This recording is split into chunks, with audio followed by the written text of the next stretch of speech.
So very good day to all the listeners out there. And today we have our friend David Tiang. Yeah, hi everyone. I'm David Tiang. I'm glad to be back here again. Yeah, I mean the last time you were here, it was I think live stream, right? We're talking about the state election. Yeah, I think so. You were in Kedah and things like that. So we invited David here today because we want to, after weeks of talking about American politics and last week talked about Sarawak, we want to get back to the national scene and just talk about all the different things.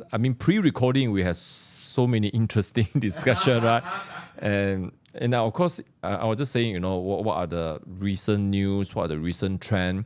But maybe let me just begin with something happened a couple of weeks ago, and it's not a new development, but the Kelantan Syariah Court, the whole case that went to federal court and then by 8-1 decision. Yes. So basically, it's not a major law development because the court was just upholding the normal convention, which is basically Sharia law cannot exceed what the federal constitution has limited, which is basically you can't fine someone more than 5,000 ringgit and you can't send someone to prison for more than 3 years. Now, of course, it created a whole hoo-ha and people say you are disrespecting Islam and things like that. But if you want to go back a little bit further, because this was an issue that became hot during Pakatan Rakyat time, when PAS was part of the coalition. And now I want you to begin by maybe giving us your view and comments, because this has always been an issue that is very sensitive to non-Muslim, right? Because they felt like, hey, is our right going to be infringed? And in fact, one of the state of federal election in Sarawak, I can't remember. I think it's SUPP who put out the advertisement and say, well, if you allow Pakatan Rakyat to win, then they will implement Sharia and you won't be able to eat pork anymore. So maybe begin by, what you feel are the sentiments of maybe the Chinese base, because I think you have quite an interest in Chinese media also. Yeah. So what do you think is your position? But I'm just a bit curious because seems like not a lot of reaction this time. It's very interesting that not a lot of Chinese voters, they become silent voters somehow. They don't want to say anything, or they felt like just it's a not a big issue. Or I think last time, back to the Pakatan Rakyat era, although PAS is with PKR, with DAP, the SUP, the other side will be hoo-ha, like, okay, if you vote for DAP, equal to you vote for PAS, and a vote for you cannot eat pork, these kind of things. But back to the Nick Iling cases, Nick Iling versus Kelantan government. Yep. Before I came here, I actually listened to a podcast by Kate Price and Nick Iling. Actually, Nick Iling herself mentioned that actually the criminal law of the offences with the Sharia law, actually the criminal law of under our constitution law is more serious than Sharia law. Because Sharia law only limited to 3 years jail and 5,000. 5,000 ringgit. But some of the offences, if you dark what by the criminal law, actually they can go up to 20 years jail and more than 10,000 ringgit. So back to the branding and identity politics. Just want to mention that how come this time no more in Chinese community, less hoo-ha out there. I think because of last time they might feel like, oh, this is a very urgent, this is very serious kind of things happening in our country. And now maybe I think there's two possibilities. One is they might think, okay, Malaysia is like that law, cannot change already law. And another thing is they just become silent. They know it might be very serious, but they just don't know where to voice out their thoughts. But back to the Sharia law versus constitution law, I think there are huge misunderstanding in this case. Yeah, definitely. We will encourage everyone. The reasoning of the federal court decision is actually quite simple to understand. They're saying, look, we're just going back to the law, and follow it. We don't want to have two kind of criminal system. But of course, to go back to why this happened during Pakatan Rayat's time, remember PAS was part of Pakatan Rayat coalition and they were opposition. So really at that time, it was Barisan Nasional trying to say we will entertain PAS, kind of want to destabilize the whole coalition. Should we do it? Should we not do it? Should we do it? Should we not do it? But the other issue that we have been saying really at the end of the day is religious behavior, right? We talk about, you have Sharia law and basically Sharia law is something that is applicable to those practicing Muslim.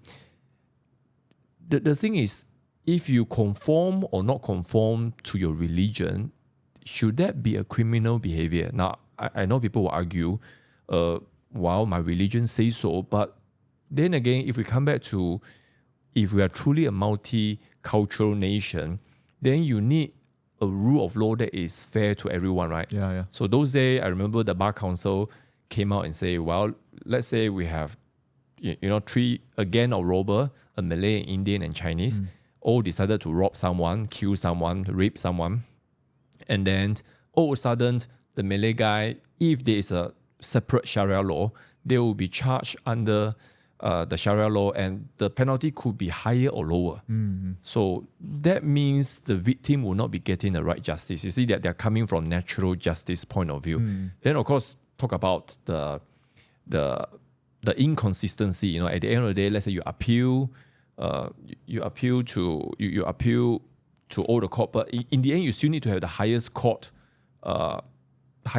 deciding, right? You can't have two highest court, like a Sharia highest court and civil highest court, and so interesting that you mentioned the other day that Prime Minister said we are not a secular country, right? And now we discuss about what secular means, but why do you think Prime Minister says that? In what context is he talking about we are not secular? I think we have to use the Malay community kind of perspective. So their psyche, their understanding. I think in Malay, this is my view. I think in Malay communities, the phrase like secularism, liberalism, they're all the same. Is all haram kind of things. Okay. But if we back to the philosophy kind of discussion, actually it's not that haram or it's not that serious. Liberalism is like back to the root. Actually, now of the constitution is the supreme law of the sovereign nation. It's come back to the root of liberalism. We say French Revolution or the independence movement of American, etc. You name it. So there's an argument from PAS and Bersatu is that Hadi Awan come out with a statement that the law or the Peguam have some remaining seed of the colonialism. He tried to frame the decision of the our court, our Supreme Court, to the colonialism. So to link all the things together. So it's very shrewd kind of strategies. If we use the perspective of political strategy, it's like I blame you. You are the enemies of someone, and I am the good one. It's very black and white, but actually politics is not black and white at all. But if we we not need to look deeply into this case. Actually, we want to study more a little bit. Actually, it's really not against some religion or races. It's just we want to safeguard our constitutional law. That's it. And back to you mentioned you're talking about the secular one, no? Yes, the secular one. Okay. I think Anwar mentioned the secular we are not a secular nation. His remark. Just to answer the Malay community, Malay voters. So it's like a targeted statement. I mean, to be fair, I think Prime Minister has been, for lack of better expression, he has been like having two tongue like that, two fork. Like this is a message for the Malay base. This is the message for my Pakatan Harapan base. True. So it's like on one hand, so we continue to pander to nationalistic right, but on the other hand, we need to develop economy, use Bahasa Malaysia, but then need to improve English also. But this kind of thing, I mean, I can understand politically where he's coming from, but at some point, people don't want this kind of double talk anymore, right? Yeah, they are, especially some of the people that are bilingual, trilingual, they know Malay, English, and Chinese. They know what you are talking about. So I think some of the, especially the Klang Valley's voters, actually, if there is a better choice, they might not choosing Pakatan Harapan anymore. Just now, our opposition is not doing so well.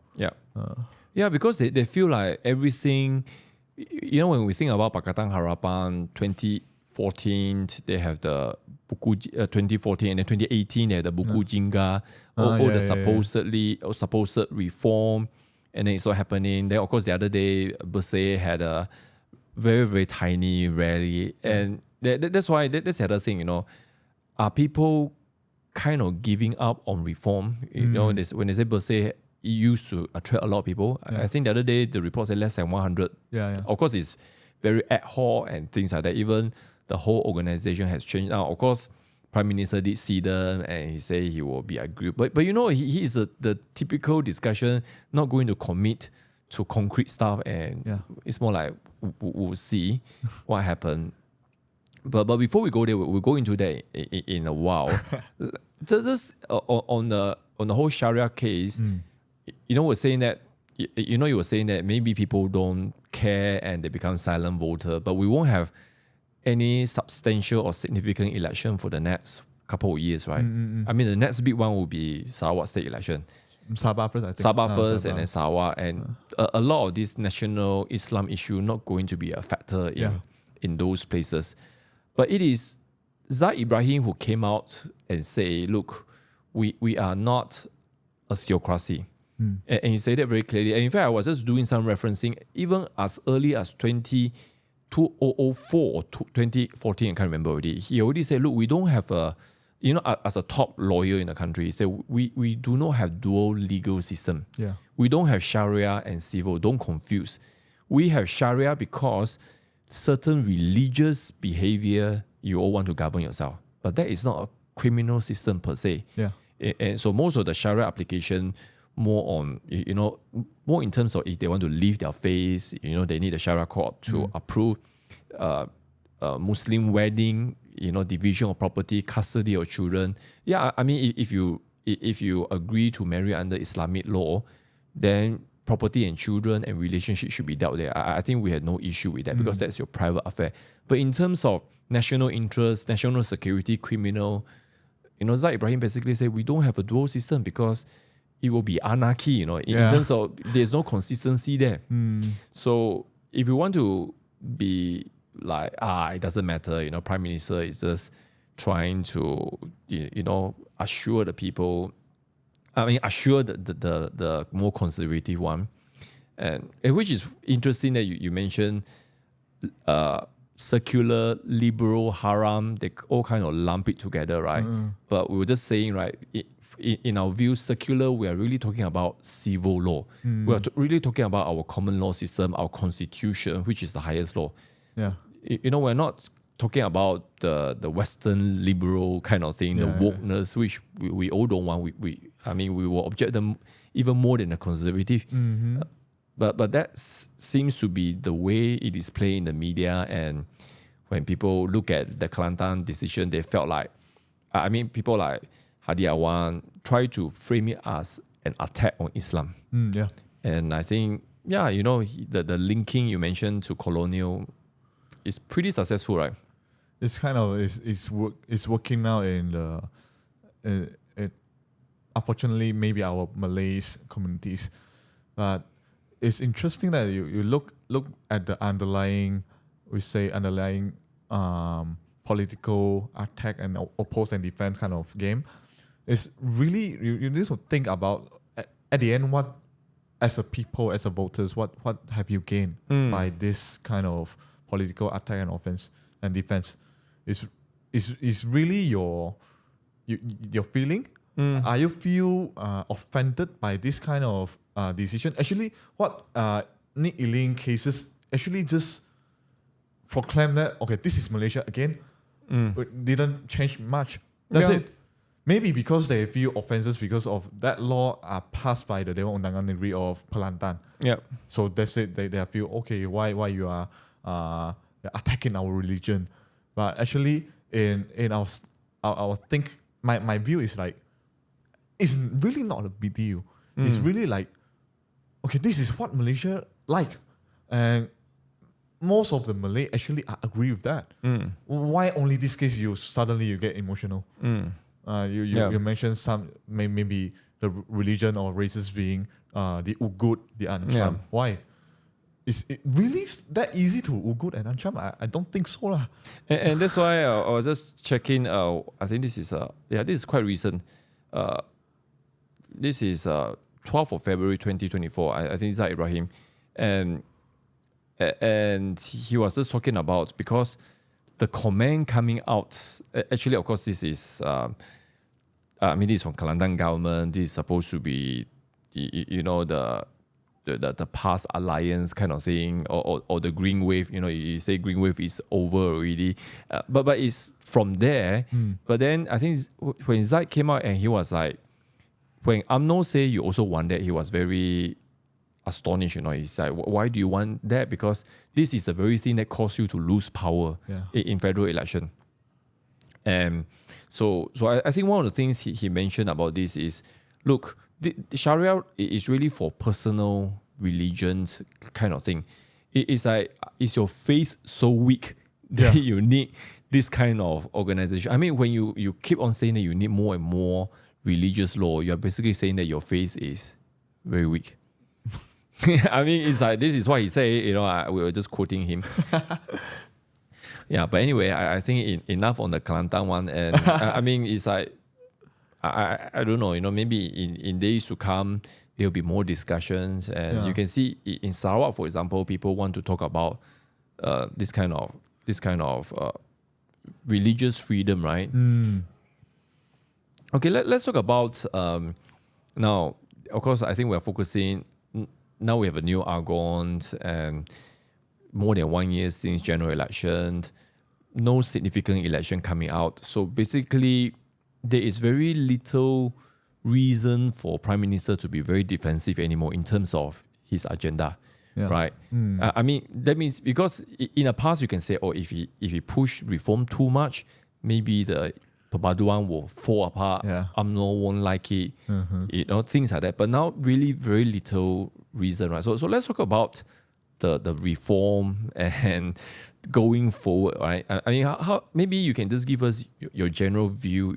What you are seeing, and maybe what you are seeing and what you are hoping the next couple of years will bring. For the first thing, I think is the economy. We have to have some increase or some progress in our economic performance, because if we look at our competitive level, because last few days ago, when ringgit really shrink to the lowest point after the 1998 Asian economic crisis, some World Bank is alarming Malaysia. It's like, because of the ringgit downfall, and actually it's proven that Malaysian competitiveness is shrinking as well. We will have to really look into it, because some other reports says that Malaysia competitive level is up. So which source is true? Which source is really like just to show confidence to the peoples? We don't know. But we can see that more and more young people now try to choose to work in Singapore. Some being scammed to Myanmar, to Cambodia. It's a very sad story, but if we foresee 10 years after, if our ringgit is still low, and our youngsters is still going out to the country, migrants as well, where is our new human resource? Where is our new batch of talents? We call a phrase brain drain. I think all of the national leaders, they all know the issues, they know all the problems, but maybe this is the consequences of the.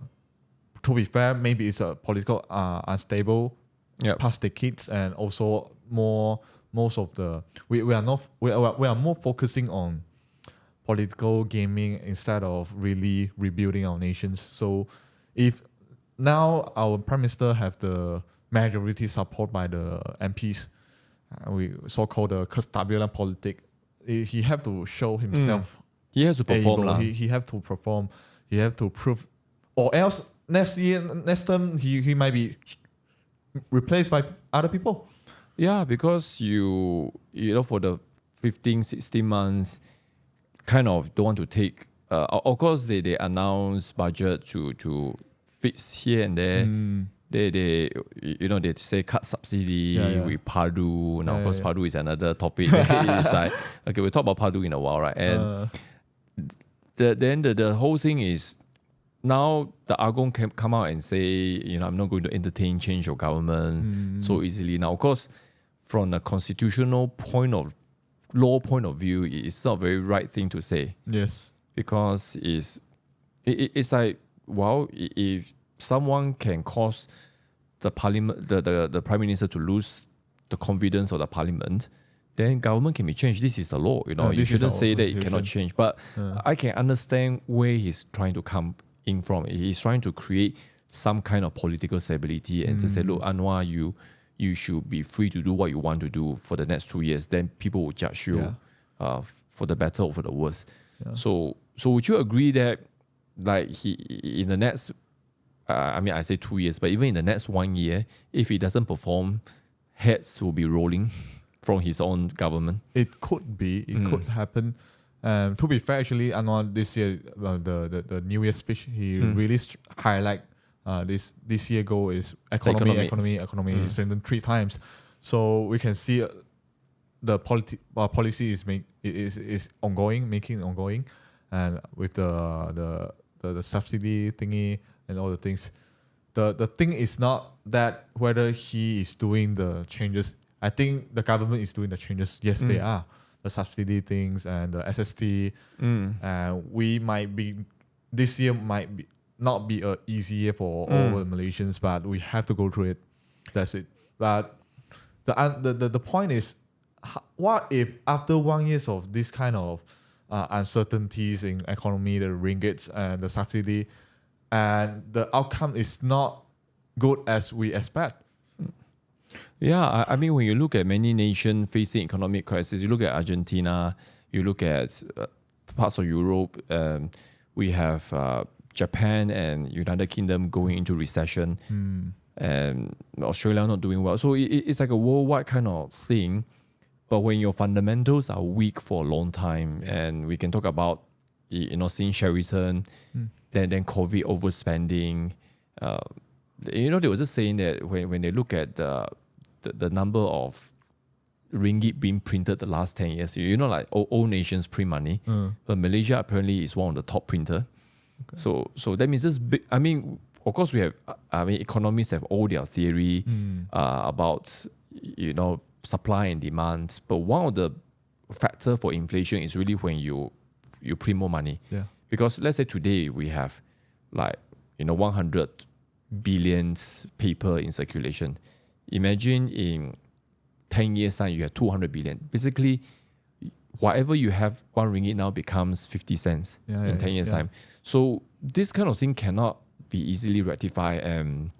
David, I totally agree with you that we're in for a hard time. Of course, today, 1st of March, 8% SST, a lot of people are scrambling with our account. I think Prime Minister was saying, I don't care if you're a big company or small company, inland revenue, you can do rate if you want if they don't comply. He was saying something like that, which I think causes the business community to be a bit unhappy. It's like now here's the other thing. Of course, you want to increase revenue, and they're very, very aggressive. That you see all the government organization are collecting money, companies commission, RLB. But on the other hand, you have people who have the theory that, look, you want the economy to grow, you have to be business friendly. Yeah. But somehow in Malaysia, asking your view now, do you think when you hear the word business friendly in Malaysian context, does that mean more corruption, more fast track. I give you some favor like GLC like that.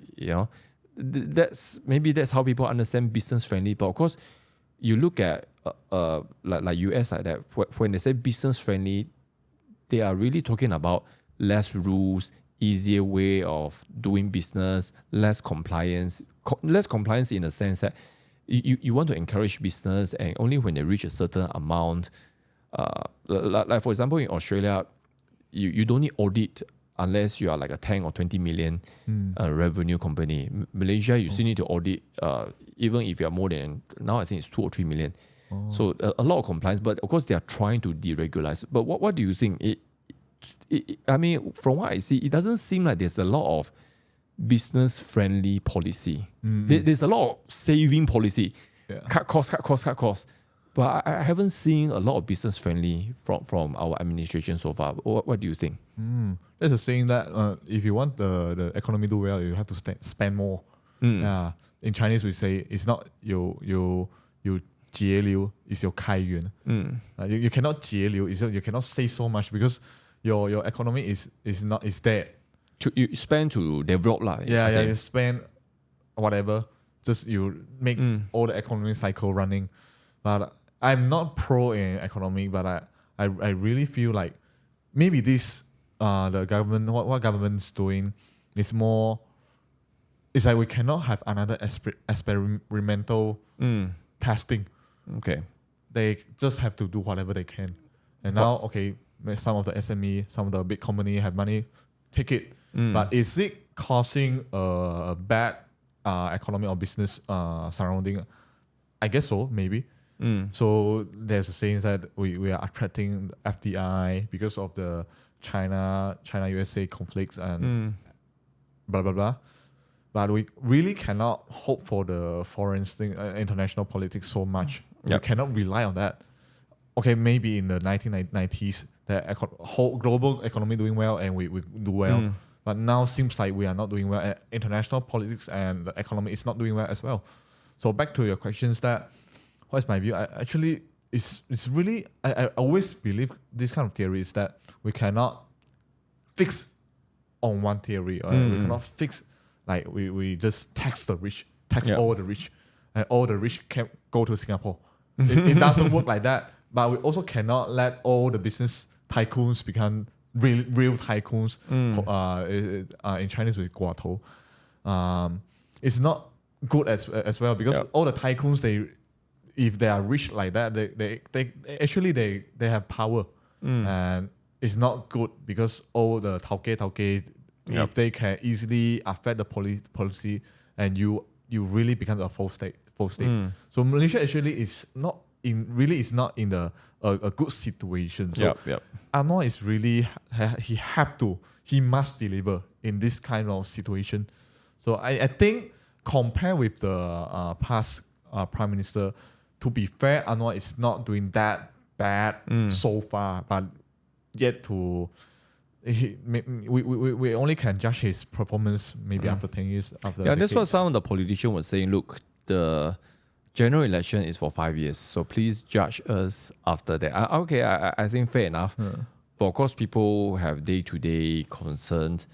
And to be fair, I think regardless of who is Prime Minister, we are probably facing the same economic constraint and issue. And now, of course, now you were just mentioning that recently more and more political podcasts, right? Especially since Keluar Sekejap. And so I did hear a bit of Menteri Bakar by Rafizi, and so he kind of, I mean, it's very long podcast, and I mean you all can go and listen if you're interested. But Rafizi did make an interesting point, and basically he's coming from the waste. That's why I say subsidy, for example, is waste because it's not targeted enough. So rich people also get subsidy. So that's why the whole Padu thing came out, which is a separate hoo-ha. And so he just saying that, look, we don't have enough money to spend, so we have to stop the bleeding. I think that's a good concept, but whether people can believe you are helping the people or not, I think the perception that most people have with the government is you're just in for yourself and things like that. So I guess it will be for the government to prove that they can really reduce the spending, because if you can reduce the spending, you will have more funds to help other people.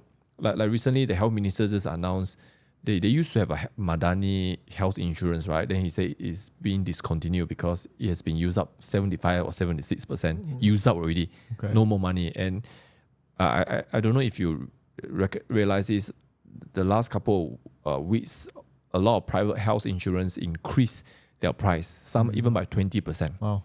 And they say it's a global adjustment. There's no way around it. I mean, what you will get SMS and things. I mean, some is not much. So if you buy a 500 ringgit per month or 300 ringgit per month, then increase 20, 30 ringgit. But back to the whole thing, you know, a lot of theory also, right? You know, should we have GST and things like that, or all this kind of thing. But I want to kind of pivot to another point, because since we are talking about reform, people are focusing, I mean, the government rightfully is focusing on economy. Do you think because of that focus, maybe some of the structural reform, you know, talk about independent AG, talk about all these things, is taking a back seat because of the focus on economy? Relate to the independence AG. I mean, this is one example. Yeah, because of Brazil meeting with Anwar. Anwar promised. Yeah, he promised that. That's why by year end it will be table, blah blah blah. Yeah. But if you want the some amendment of Pidan of Ata be table, you have to go through cabinet first. So if you want to by year end, you have to table right now. Yeah. This quarter or second quarter. That's it. Or else so much amendment and laws being need to be dibentangkan di parliament. Do you think it's taking a back seat? I mean, I think, well, it's important, but maybe not so important because we have to deal with the economy. I mean, do you feel there is that kind of vibe out there? I think it could happen like that. It could happen because he can say that, oh, we have to focus on. And it's convenient for Prime Minister because I just felt like he. Now, of course, all these things require constitutional amendment, not easy. True. And he just doesn't feel like he wants to go back and negotiate with everyone. Because to do that, you have to go and talk to UMNO, you have to talk to GRS, GPS, and everyone will be like, okay, Prime Minister, you want us to do that? What can you do for us? Yeah, true. So this is one of the reality of Perpaduan, right? And I just felt like he might be a bit relieved that, okay, I should focus on economy, so... But of course, like you say, he did meet with Bersih representative and promise that is one of the things he did say that he's kind of agreeable to put in a candidate. And I think when you think about even Perpaduan now, right, it will not be so hard for him to put in a candidate which can pass parliament and still be favorable to the government. I don't think it's that hard. True. I mean, you look at speaker, they can get a reasonable compliant speaker. I'm not saying Alice or whoever are compliant, but I'm just saying that they will at least be loyal. They're not going to be, because independent AG basically it is what it is. You don't need to be loyal to the government. Yeah, true. But speaker you have to, you know, in a way. So I don't know. He might be just want to buy a bit more time. It could be because let's say if you appoint a so-called independence AG and suddenly you're being charged, and you're Perpaduan, big head being charged is not a good sign for, we use a phrase, Kestabilan politics. Yeah. I mean, we I think one episode we talk about Zahid DNA, right? And so of course a lot of people say the court, but it's not the court. You know, a lot of people misunderstood. DNA is the prosecutor. The AG decided to drop. Yeah. It's within their right, but it's a perception issue we talk about. Yeah. And when you want to form a government, I mean, look at what's happening in Thailand. Thak Singh is out. It's a deal, you know. It's a deal for. I mean, when you think about his party combining with the army, it's like a deal with the devil, but he made a deal nevertheless. So, but anyway, now let's talk a little bit about Padu, right? Because now I just got an SMS today again. I think yesterday or today, and they're asking me to register Padu. Now I can't be really okay. Let me just read to you. Daftar dan kemas kini maklumat the system PADU sebelum 31st of March. Okay. Pastikan maklumat lengkap dan tepat. Lengkap dan tepat. I think this is oh my goodness. This is like the fourth SMS I got already to register PADU. So I haven't been bothered. I mean, partially because I don't think I'm going to get any rebate. So why bother, right? Yeah. I mean, if you think about it, if you know you won't get rebate 100%, that's why the thing with PADU now maybe David, you can enlighten us a bit, because I'm still not very sure how it works. I mean, they only say we want to collect information and then we'll see how to distribute, right? They don't have a criteria, right? I think so. I didn't heard or get any information about. Because we always say, look, let's say your combined household is X amount, and X amount might be very comfortable in Sarawak and you might be very, very poor in Klang Valley. True. So I'm just wondering, is there any kind of, because for example, we all use car and things like that. So even, they say, we're going to eliminate the T20, M40 kind of thing. But even if your salary is a bit high, you can still, I mean, these people also pay tax, right? Surely they are entitled to some rebate, right? True. And I just feel like if government is saying that, look, regardless of your income level, you can get some rebate. Then I think everyone will register. Just less rebate lah. But now it's like, it seems like people with higher income just get no benefit. You look at the water increase, look at the electric increase. I was just checking the other day. Because the water. My house electricity usage is pretty high. So I reached a level where my domestic, the rate is higher than Sarawak commercial rate. Okay. Yeah. Commercial rate usually is double, So you imagine the higher bracket residential in West Malaysia is higher than Sarawak. Now, of course, it's different company. Sarawak is different cases. Yeah. I mean, they have more energy and things like that. But I mean, you know what I'm trying to say, right? You're not giving enough incentive for everyone to participate. If you say, look, I don't care your income level, you can still get something. Yeah. Then I think I might not mind registering for PADU, but if I know, for example, I'm not going to get anything because of certain income level, then I can't be bothered. In fact, I know a lot of people can't be bothered, even if they may get it. They're in that middle range. Maybe they can get it, maybe they won't. They can't be bothered because they are not confident that government can ensure privacy. And I found out one thing, that the government, other department cannot just go to the Inland Revenue and say, I want your information because of Data Protection Act.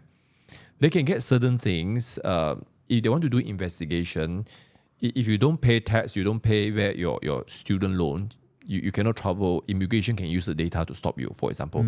But other than that, it's quite, unless it's provided under Income Tax Act, they can't just take the information.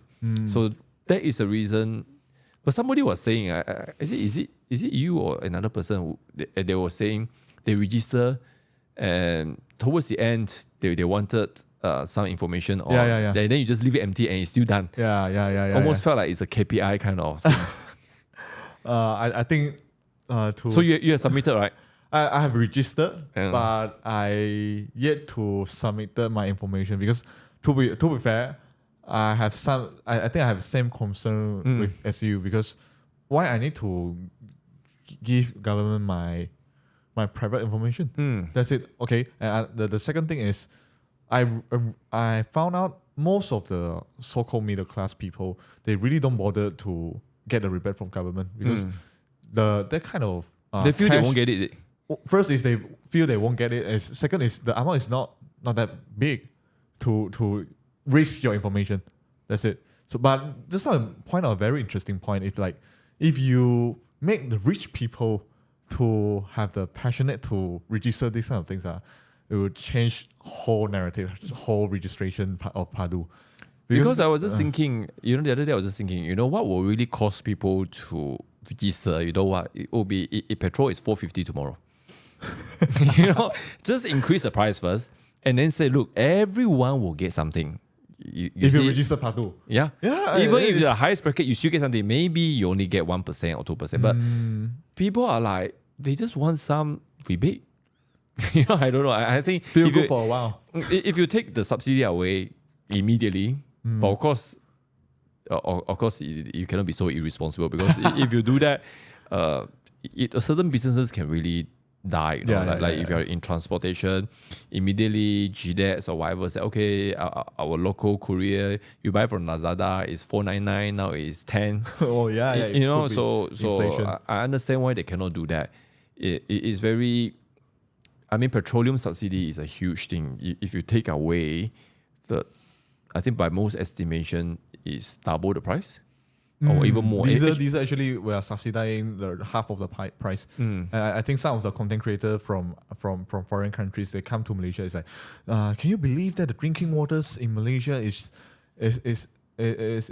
what are the oil and gas is cheaper than the drinking water? Actually, yes. Oh, the drinking water, let's say 1.5 liter is 2 ringgit, and you just I never thought of it that way. It's really cheaper than mineral water or oil and gas. One of the cheapest price in a whole world, but Malaysia is just used to it. And actually, we do all our budgeting by our income, and suddenly we have to have more budget for our oil and gas, and we are so rely on our private transportation instead of public transport. By the way, public transport is another topic, but it's just all the best cycle linked together, and we face today's crisis. Yeah, talk about public transport. Like the other day, just my area, because we joined a local community social media group, and somebody was saying 11 a.m. go to the shop area, like go through 3 or 4 rounds, cannot find a single parking.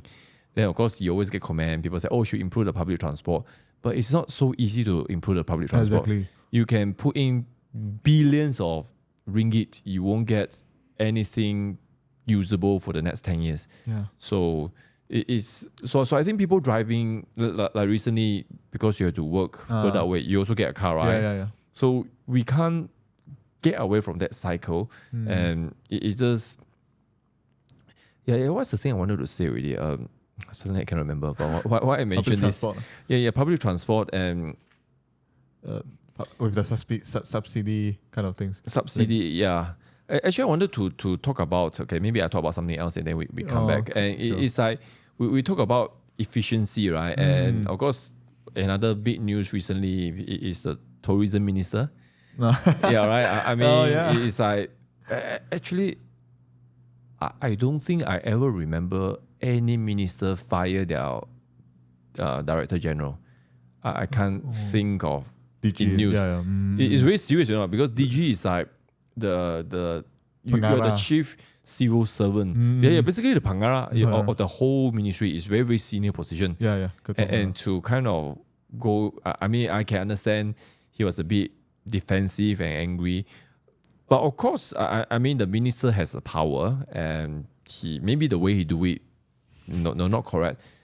But we go back to the whole discussion because the whole thing quickly turned into racism, right? It's like people say it's a racist kind of thing. The UMNO youth chief. But it's the efficiency kind of. I mean, when we talk about civil service in Malaysia, I mean, you are in civil service. I mean, if people say civil service is not very efficient, I don't think you are that offended, right? Actually depends. Some of the professional is really professional. So, I mean, they are good. I mean, they're good apple, bad apple. But in general, if people say our civil service is not up to mark, I think you can't really defend it, right? But what one of the thing, I mean, and this is the thing about status quo, because we talk about so many problems already, but to change, like you say, you have to bite the bullet and pay the price. True. So to do that, like if efficiency is not good, you replace. Like company. You hire someone to be manager, sales manager. I have 6 month KPI, 6 month cannot reach. I either demote you, I reduce your salary, or I change you. True. This is a marketplace.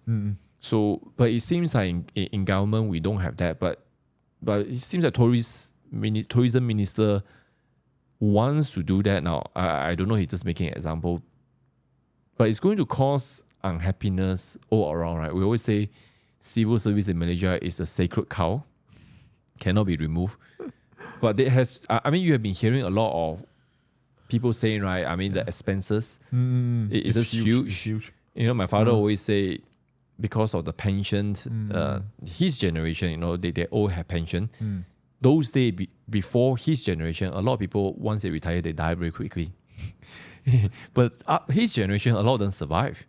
So he's saying that because they don't die, the government keep paying. Oh, okay. So that's why the whole, I think Prime Minister also talked about that, right? Yeah, I think Prime Minister did mention that in a very bold way, because past Prime Minister won't do that at all. And So those are clues of maybe some of the reform that he wanted to do, you know. I think this is some of the clues, because just now you mentioned whether Anwar will be performing this year. So the cutting, the considering of cutting the pension actually is a very bold move. We should give the credit to Anwar as long as he really doing that. But what we might need to ask ourselves that what is the next step? We cut the pension, then can we use the money well? Invest in well place. I mean, you save first, then how you use is another matter. Yeah. And of course, he target the politician first, because many of them have 2 or 3 or 4 pension. Yeah. So that's a lot of people feel it's a bit excessive, right? Some people even feel offensive. It's like, oh, you are a state assemblyman. Of 1, 2, 3 state. Okay, you have 4, and you are MPs. You are a minister, so you have 6 pension actually. If you want to do good, really save the country, you choose one lah. So Anwar did say that, mentioned that publicly, that Awak Aziza only choose one. What about we really change this? And he is correct to say that, look, like for example, State Adun, the pension is because of the state assembly law, you know, so it's not something Prime Minister can change. Yeah, true. So he is correct in saying that you need, O level needs to change. But that's just one of the example to say wastage. Now I want to finish off by one final topic, another huge topic, but it's just kind of like talk in passing, and then we'll be over already. Otherwise, we'll be exceeding our time. And now, in recently, of course, we have ex-Prime Minister Najib, high-level persecution, right? But then now you start to see other high-level persecution. Tun Daim, for example. Then you look at Mahathir's son being asked to declare assets. Muhyiddin is being charged. Sabri's, ex-Prime Minister Sabri's aide is being investigated. I mean, actually, I find it quite interesting that the government is quite bold to go after high-level political target, because it's like, if you do that, are you not afraid when you lose power, they will come back to you? And so what do you think of all these high-level persecution? Because we are talking about the last 2 prime ministers. It's almost a bit like South Korean kind of style, right? Yeah. I mean, it's like Muhyiddin is being charged and his acquittal just overturned a couple of days ago. Sabri, of course, not personally charged, but his aide, they say suddenly a few million found into his account. So maybe the evidence is there, we don't know. But what do you think of this development? Is it a good thing? Is it a bad thing? The pattern of the South Koreans there, but actually it's not healthy, I guess. It's just maybe we use a broader view to view of Malaysian political progress. Actually, we just step into a time that everyone can be charged. But just how do we maintain a healthy kind of political surrounding? Is the habit just whether I came into power and I can charge you, or you came into power, it's just kind of revenge kind of style. Yeah, it's not healthy at all. But I agree with you. Let's say I am in the prime minister's post to look into this kind of stuff. First, I need to secure my post so that I can do all the things. I can revive our economy, blah blah blah.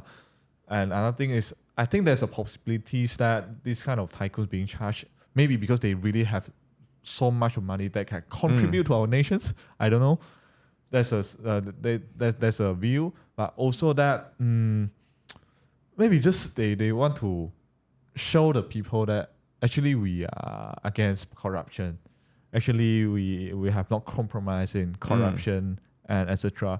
A political branding is maybe it's a effective branding, but for our nation building kind of things, just all the tycoons will be afraid if not my bros in come into position? What if my enemies come into position? And where do I put my money? Foreign countries, offshore. Yeah, I never thought of that before because, in the previous episode, Lyra and I, we always discuss about, if there's a new regime, there should be a proper cut-off line. You shouldn't go back. I mean, even Trump didn't go against Hillary, for his email non-compliance and things like that. And that's like mature politics. But I was just hearing somebody saying that, why go after Dime? Why go after Mahathir San? Why go after Sabri? Why go after Muhyiddin? Because remember a while ago, there was the Dubai move. And, it's like still try to destabilize. So it's almost like that. I don't want to say prime minister. I'll say that administration is issue a warning that if you continue to destabilize us, we have ways to deal with you. Yeah, true. But of course, you are correct to say that if that happens, I mean, it's like even Prime Minister himself used to be part of the old administration. Where do you cut off? There's no friends or enemies forever in politics. But for people who are not in the center, just a tycoon and things like that. Yeah, maybe once upon a time they help Muhyiddin. Maybe once upon a time they help Mahathir. Or they help give donation to UMNO or whatever. Are they now? It's like I should be very, very careful. You think about, we just talk about with Taib Mahmud's passing, Abanjo, will be, from a political point of view, he will be glad he could consolidate already because there's a new generation. Yeah. But then you think about it, he was in Taib Mahmud's administration for 20, 30 years. True. So it's like, where do you do the cut-off? You want to charge Taib Mahmud, I think you have to charge the whole GPS. You know what I mean? It's like, now, of course, GPS is untouchable because of their value to Papaduan. So people with no value, like dime like that, can be charged. Yeah, I mean, I can see the pros of it, but it just doesn't give a very good natural justice feel to the whole thing. It feels like kind of vindicated. But I think when you look at I don't know, I mean, in Malaysia, we don't really have good polling system and things like that. But seems like a lot of people don't mind dying Mahathir, they're all being charged. I mean, that's the general impression I get. They don't really seem like a lot of people say, oh, it's injustice and things like that. Most people are like, oh, yeah, go after it, that kind of thing. Yeah. Did you get that kind of view? For my personal view, I really, it's like, okay, another politician getting charged. But from my point of view, it's really Malaysia get from a more totalitarian system go to more everyone can become prime minister era. So it's a lot of politicking out there. It's really, we've been through a real politics era that everyone need to negotiate with everyone, and you won't be winners forever. So you have to cut your enemy as soon as possible. That's it. So if you cut them right now, good for you. Okay. Yeah, from that point of view, I can understand because that's a bit like decentralization already, and we're just saying that maybe in the near future general election, we won't get a party who can win 65 seats by themselves. This made me really think about the Indonesian politics because we look at Indonesia 30 years ago, the Suharto, more centralized than us. Much more centralized than us. The Golkar is kind of untouchable. Yeah, more untouchable than Barisan. What is Golkar? And now you can see Jokowi, new rising democratic stars, and now he also he also make his sons get into powers. Yeah, he's creating his new dynasty, right? Yeah, dynasty. It's like it's really, the system is there. It's not easy to change. I think most of the ASEAN country right now in these 30 years go through the totalitarian system, and the totalitarian corrupted, and the new system come. It's really whether we can go through the process that we can build a more healthier, I won't say a perfect system, but it's a more healthy or more slightly better than our past generation. I won't expect we have a perfect or most democratic or most wonderful utopian kind of system, because corruption is not in every politician. It's I think just this DNA of human beings that if we come into power, we want to have a little bit more power and money. This is why the founding fathers of American state mentioned that if we have to have a check and balance system because human is not angels. We make mistakes. I think we're just struggling the process of human making mistakes, and we insult. And again, we make mistakes. When we realize again, and we pay the price, and we bear the consequences. But somehow these consequences need to bear by whole generation of people, and most of them they're very innocent. That's it. This is the reality of the world. Yeah, David, your last comment just kind of made me think of the next podcast we can have, because I mean we talk about a lot of things, and it is at the end of the day, politics is not perfect, and to have a well-run and fair nation, you still need the right people. But then we can always kind of dream and say, what kind of value we want. And so maybe the next episode, let's when Lyra comes back, let's do one, and we just kind of say, what are maybe the core points that we want, and maybe what are the things nice to have, but if you don't have, it's not, it's not absolute necessary. Because then I think it will really cause us to think what kind of nation we want to be. Yes, it's not perfect. There will be compromises. Maybe for some people, they just want economic comfort, but for other people, they want check and balance so that whoever is there, more corrupt, less corrupt, the system will keep them in check, that kind of thing. So maybe we can come and just kind of share our personal desire. I guess it's a desire, right? It's a desire and passion. And maybe that for the future episode, hopefully sooner rather than later. All right, David, I think it's been very, very interesting to talk. I mean, we didn't even say what we want to do, but we kind of go different places. So really glad for you to be with us here, and we hope you can come back again. Sure, I'm more than happy to get back here. So that's all we have for today. Okay, bye-bye, and we'll see you again soon. Bye-bye. Bye-bye.